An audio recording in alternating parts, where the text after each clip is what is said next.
Holiday spirit for those who need it most. Today, Saddleback Church in Anaheim hosted a Christmas party for children whose parents are incarcerated.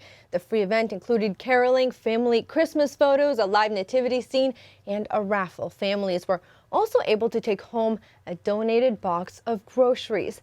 And while many families are getting together this holiday season, it can be really tough for millions of families across the U.S. whose loved ones are behind bars. Joining us now is Fritzi Horstman. She is the founder and executive director of the Compassion Prison Project. Fritzi, it is such a pleasure having you here today. We met in Central California just a few weeks ago when you were doing some amazing work at the Valley State Prison. Tell us a little bit about the work you do. Our work is just focused on trauma, bringing trauma awareness to the men and women living in prison and to the communities where the men and women live. And the key here is that 98% of the people in prison are traumatized. And this awareness, bringing this awareness to them, changes the way they feel about themselves. That's right. In fact, we have a video of some of the amazing work that you guys do. Let's listen to that now. The fact that we can connect with what trauma we have and that we have this venue to do that, it's a miracle. It makes safer communities because what we learn in here, we're taking out to the streets.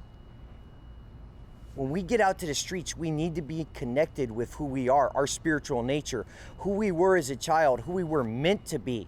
Okay, and there's a few different perspectives when it comes to incarceration. Some believe prison sentences should be about punishment, but your organization takes a different approach, focusing on healing and educating prisoners and recognizing their humanity so they can be successful in terms of rejoining and re-entering society. Can you talk a little bit about that approach of humanity versus punishment?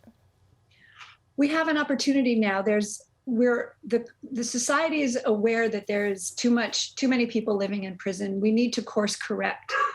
And when we are able to heal instead of punish, I like to say instead of custody and control, how about rehabilitation and parole? Now, Fritzi, we've talked about this before. Trauma is generational. And just before this interview, we talked a little bit about how a local church is holding Christmas events for children of parents who are incarcerated. What's the generational impact on kids whose mothers and fathers are serving time right now?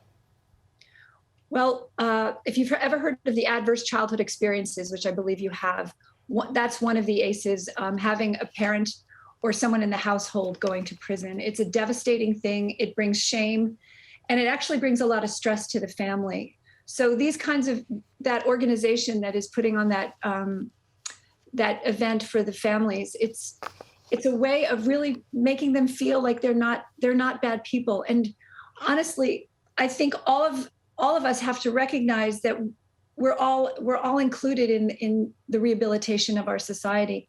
And it starts in prison, and it starts with our foster youth, and it starts in our schools. One guy said, he wrote a letter to me. His name is Ezra. And he said, if we paid more attention to the high chair, we wouldn't need the electric chair. And I think that's such a poignant way to phrase it, because if we take care of our children and deal with this child abuse, we're not going to have people in prisons.